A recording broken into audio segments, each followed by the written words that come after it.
Hello guys, ayan. May pahabol pa tayo magtanggal ng talaba. Mag-uukit tayo muna guys ng talaba. Ukitin muna natin lahat ng laman para tuloy-tuloy na po ang pagkain.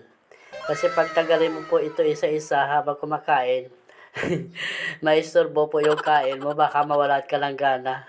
A O, diba few guys? moments Kasi later. kailangan sabay na po natin lahat tanggal ang laman para maiwanan na yung kanyang shell. So, yan po. Ayan, tingnan mo guys, oh.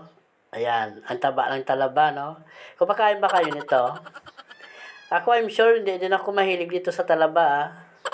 Yan nga lang, pag natikman mo kasi masarap. Ayan guys, oh.